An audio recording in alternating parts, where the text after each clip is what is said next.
میں اپنے نبی کے کوچے میں چلتا ہی گیا بسم اللہ الرحمن الرحیم۔ السلام علیکم۔ حضرت عائشہ رضی اللہ تعالی عنہ روایت کرتی ہیں، رسول اکرم صلی اللہ علیہ وسلم نے ارشاد فرمایا کہ کسی بھی بندے کو کوئی غم، پریشانی اور تکلیف لاحق ہو، کوئی دلی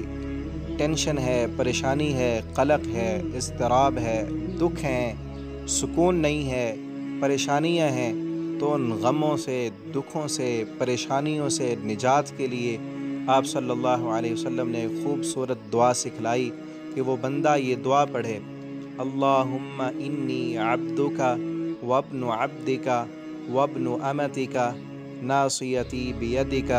ماض فی حکمک عدل فی قضاؤک اسألک بکل اسم هو لک سمیت به نفسک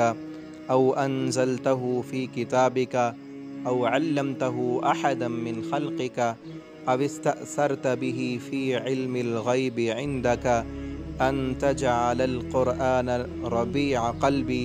ونور صدری وجلاء حزنی وذہاب ہمی وغمی۔ رسول اکرم صلی اللہ علیہ وسلم فرماتے ہیں، کوئی بھی ٹینشن ہو، کوئی بھی پریشانی ہو، کوئی بھی دکھ ہو، مصیبت ہو، بندہ یہ دعا پڑھے۔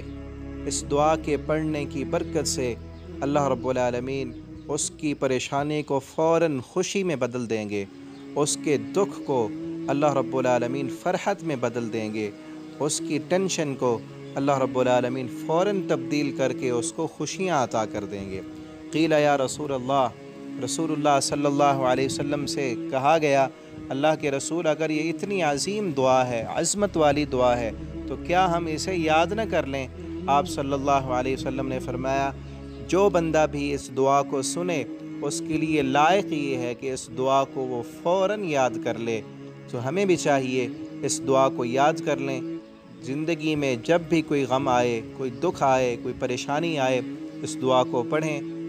فوراً اللہ رب العالمین اس دعا کی برکت سے غم، دکھ اور پریشانیوں کو دور کر دیں گے۔ ساتھ ساتھ ترجمے پر بھی غور ہو اور اس کے مطابق عقیدہ بھی ہو۔ اے اللہ، یقیناً میں تیرا بندہ ہوں، وابن عبدک، تیرے بندے کا بندہ ہوں، وابن امتک، اور تیری بندی کا بندہ ہوں، ناصیتی بیدک، اللہ میری پیشانی تیرے ہاتھ میں ہے، ماض فی حکمک، میرے متعلق تیرا حکم ہی چلتا ہے، عدل فی قضاؤک، اور تیرا ہر فیصلہ عدل پر مبنی ہے، تیرا کوئی بھی فیصلہ ناحق نہیں ہے۔ اسألک بکل اسم هو لک، اللہ میں تجھ سے سوال کرتا ہوں تیرے ہر اس نام کے ساتھ جو تو نے اپنا نام خود رکھا ہے، او انزلتہ فی کتابک، اور تیرے اس نام کے ساتھ تجھ سے سوال کرتا ہوں جو تو نے اپنی کتاب میں نازل کیا ہے، او علمتہ احدا من خلقک، اور اللہ تیرے اس نام کے ساتھ میں تجھ سے سوال کرتا ہوں جو تو نے اپنا نام اپنی مخلوق میں سے کسی کو سکھایا ہے، او استأثرت به فی علم الغیب عندک، اللہ اور تیرے میں اس نام کے ساتھ تجھ سے سوال کرتا ہوں جو تو نے کسی کو نہیں بتایا، کتابوں میں نازل نہیں کیا، تیرے علم غیب میں تیرے پاس محفوظ ہے۔ کیا کرتوں ان تجعل القرآن العظیم ربیع قلبی، اللہ قرآن کریم کو میرے دل کی بہار بنا دے، ونور صدری، میرے سینے کا نور بنا دے، وجلاء حزنی، اور اللہ میرے غموں کا علاج قرآن کو بنا دے، وذہاب ہمی وغمی، اللہ قرآن کو میرے دکھوں، تکلیفوں اور پریشانیوں کے لیے علاج بنا دے کہ اس قرآن سے میرے دکھ اور غم دور ہو جائیں۔ تو عزیز دوستو، اس دعا کو یاد کیجئے، اپنے بچوں کو یاد کرائیے، اس کو پڑھنے کا معمول بنائیے، اللہ خوشیاں دیں گے، پریشانیوں سے نجات دیں گے۔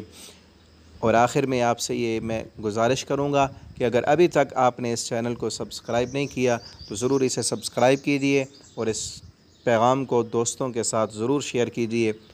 والسلام علیکم ورحمۃ اللہ اپنے وبرکاتہ۔ نبی کے کوچے میں چلتا ہی گیا